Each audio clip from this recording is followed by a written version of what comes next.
Hey everybody, Stephan Hovnanian for Google Plus Business Spotlight. Want to welcome you guys this week to what is going to be a fantastic show. I know we have a bunch of people here in the comments from T-Mobile because that's who our guest is today, and I want to introduce Melissa Hudnal from T-Mobile's social strategy team, customer support. She's phenomenal. Let's get started. Tell us a little bit about how T-Mobile is using Google Plus and social in general. I am one of the managers on our customer support side for social. Through Twitter, Facebook, Google Plus, we also use some chat functionality so we can interact with customers through chat. But we're also there really to help promote all of the awesome things that we've been doing at T-Mobile over the last year. Softball questions, please, everybody. Softball questions. Softball. Softball. I think one of the really interesting stories that T-Mobile has is how you recruit people into your T-Force. We actually search for the cream of the crop, the top of of our customer service centers. They're not salespeople, which is really important. You're not selling directly on Google Plus, because the people that you're talking to, they become brand advocates. They become messengers. They spread your message.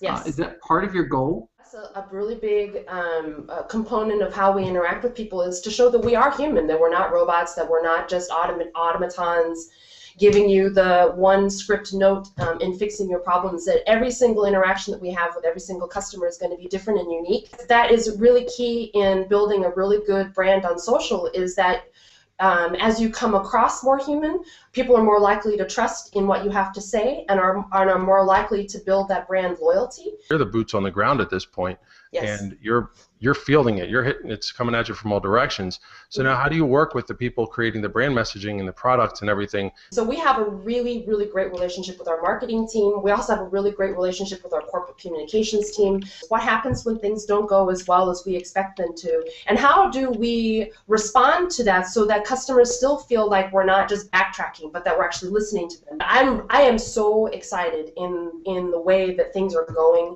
with how we're interacting with customers, how we're building brand loyalty, how we're taking feedback from our customers in a much faster way and able to turn things around very quickly. With social now, it's almost instantaneous. You can tell almost immediately whether something is going to work or something is not going to work. And then you can also figure out of those things, how should you adjust yourself so that you are being the company that your customers expect you to be, but also the company that your investors expect you to be. For me, it's more of a closed circle loop. I mean, we hear from our executives how we want to approach our business, and then we hear from our customers and we listen to what they have to say, and then we apply that back into the business decisions. And so it's a really good circular way, I think, for us to be doing business. With so many customers, can T-Mobile or any large company really expect to scale social to provide personalized engagement as you've described, and if so, how?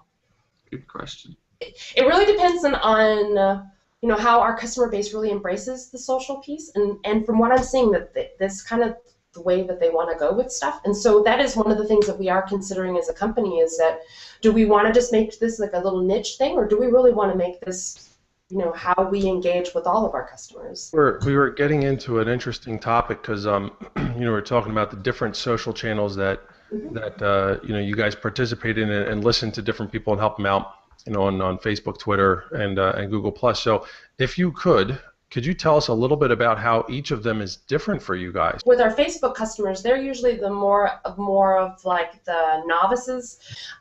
Twitter seems to be more of like a millennial type of conversation, very quick, very like. With Google Plus, we've noticed that they're much more tech savvy, much more of the Android fanboy type of interaction. It seems much more of like a techie type group over at Google Plus versus the Twitter is more of like quick interaction. We have a lot more interactions through Twitter than we do with some of our other channels. What is your best experience or story from Google Plus? I mean, we do engage often and a lot on Google Plus, but it seems much more of a collaborative environment where a lot of times we don't really need to jump in. Like, everyone else seems to be helping each other answer questions and promoting the brand. Is we were in a chat and we were like, hey, wouldn't it be great for T-Mobile to come on the show.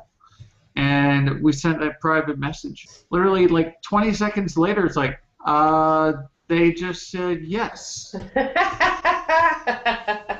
We do respond a lot faster in general than a lot of other companies.